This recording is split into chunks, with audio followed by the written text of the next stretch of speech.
What is good, YouTube? Quinn Wade basketball analysis coming to y'all with an early but quick video for Sunday. I'll be back to y'all with another video for Monday, but we're going to talk about the Miami Heat after losing in 6 games. Yeah, Bam missed some games. Yeah, Dragic missed the whole series besides game 6, but they lost. And this is premature, even though we know what's going to happen at this point. LeBron wins another championship. Anthony Davis wins his first.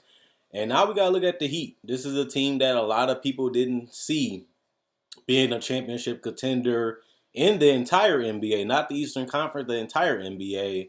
And they had a pretty decent season. They looked a little inconsistent. They made some moves that, will pay dividends for them in the playoffs. And they're a great veteran team that knows how to play, shares the ball, trusts each other, play well together, complement each other, and well coached. So Jimmy Butler was able to get a demon off his back, get into the Eastern Conference Finals, took it even further, made it to the NBA Finals, had the best stretch of his career in the biggest stage against one of the greatest players ever, still being a dominant player and also having a sidekick like Anthony Davis. They tried. They gave it they all. They played hard, and I have respect for them even when they beat my Celtics in the Eastern Conference Finals. And they're a pretty tough team to beat. They play well defensively too, and they just got a lot of fighting energy. I did not see that tonight. They gave up a lot of layups. They gave up a lot of transition. They didn't close out well to the three-point shooters, and a lot of three-point shooters from the Lakers was open. They also was terrible. Not Jimmy, not Bam, the whole team.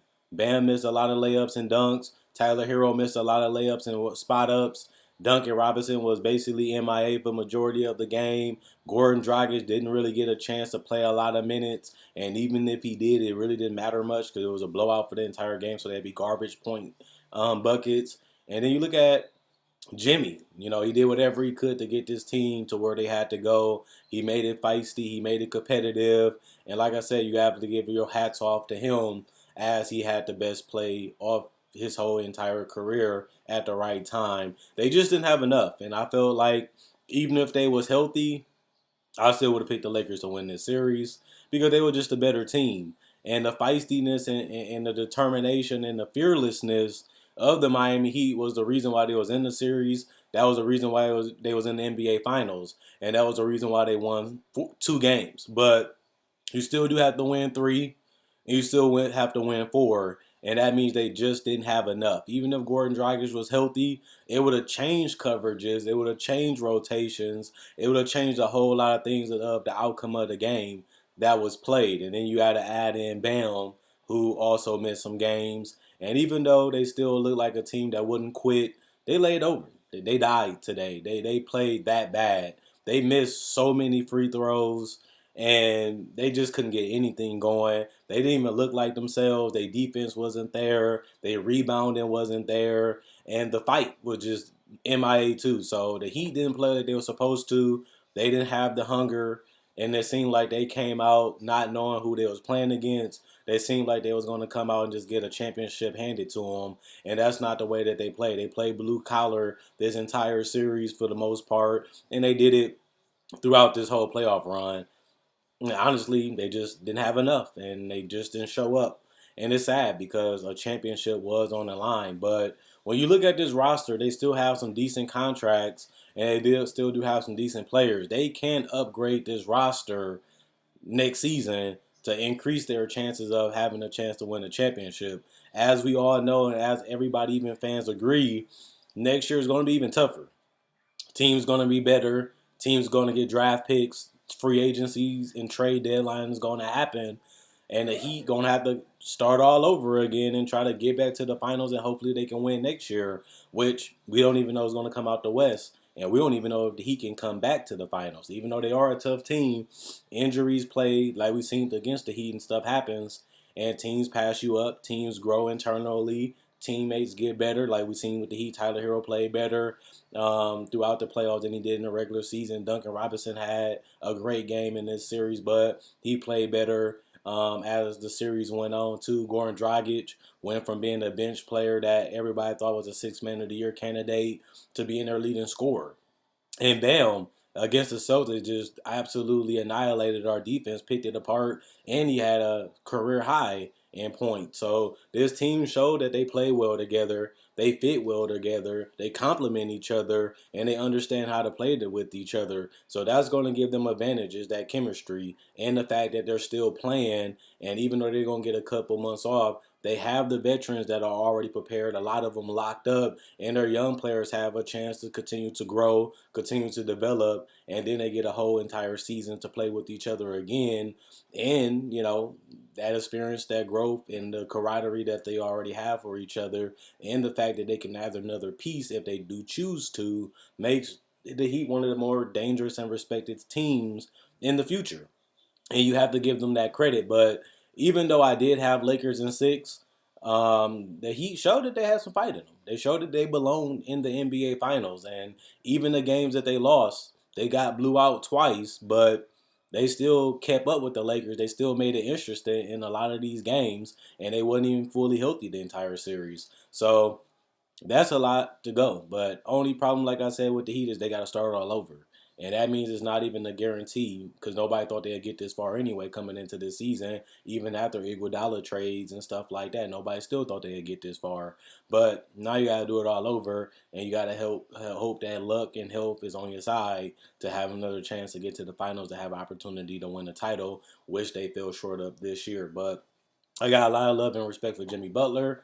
Being an all-star and all-NBA third-team player, he showed that, but he showed that he has a higher ceiling than that if he do choose to be aggressive and he does choose to do more. Jimmy Butler, 19, 6, and 6. That's amazing. That's great numbers for him, showing that he can impact the game in multiple ways, especially defensively, rebounding, keeping teammates involved, and knowing when to pick his spots when to score. Bam, like I said, showed a lot of growth, becoming an all-star this year and becoming one of the top 35, 40 players in the league, and even, playing even better in the playoffs before he got to the finals, which he was never really healthy and he missed games. So to me, I like what the Heat are about. I like their identity. I like how they play. And I like the fact that Pat Riley got them this far with the trades and the acquisition that he chose to make. And it all made sense years later. And then he went in for the kill with the Jay Crowder Iguodala trades. And that's one of the biggest reasons why they in the finals, because of those acquisitions and picking up guys like Kendrick Nunn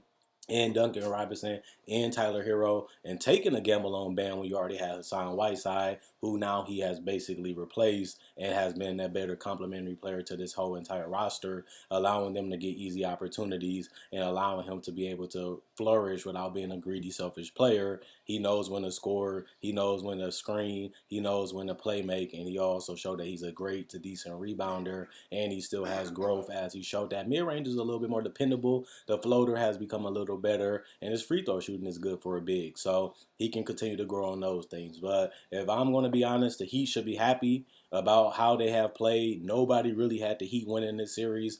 Nobody really thought they was going to win, and they didn't. But at the same time, nobody expected them to get this far. Even the Heat fans was happy when they got past the Bucks and they dominated them. But they also got past the Celtics, which was even interesting in the fourth quarter as the Celtics was up.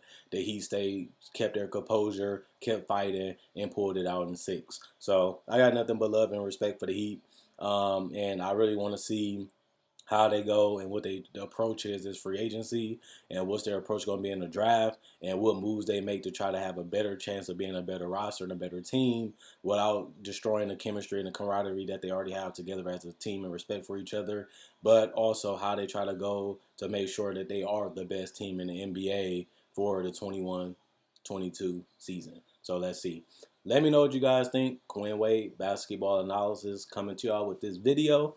And check out my website, analysisplayground.com. Link in the description comment section below. Check out my Facebook page, analysisplayground.com. Link will be in the description comment section below. Like on Facebook. Thanks for everybody that continues to watch and like on Facebook. Also, check out my older videos. If you like this video, I made breakdowns of players, legends, rookies, and even Summer League. And I also do cover Summer League. I cover the draft. I cover free agency, trade deadline, top 10 list discussions, just like this, and even playoff predictions when that time come around. So if you need that daily fix, you need basketball each and every day. I try to make a video for you guys every day, and you guys continue to like and enjoy it. So I love what I do. I enjoy it, and it's good to see that you guys love and appreciate it too, as I do work hard to give y'all the best videos and analysis each and every day.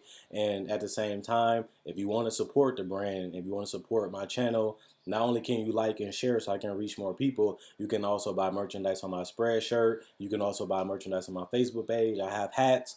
I have shirts. You can change the color of the shirt. You can change the color of the logo. You can pick the logo and change the color of it to whatever you like, and also the shirt, and I can get it shipped out to you. If you message me, I'll be back to y'all with another video Monday as we get to head into the after season, the postseason, literally after the season, and get a chance to enjoy the Lakers winning the title and get a chance to enjoy what the Heat have done and what they can potentially do. If I'm a Heat fan, I'm disappointed that we didn't win it all, but I do like the fact that we still young. We still got some good pieces. We got a lot of people locked up, so we can run it back and actually get better by making another acquisition and increase our chances of winning titles. Keep your head up, keep grinding, because that's what the Heat is all about. Quinn Wade, Basketball Analysis, I'm going.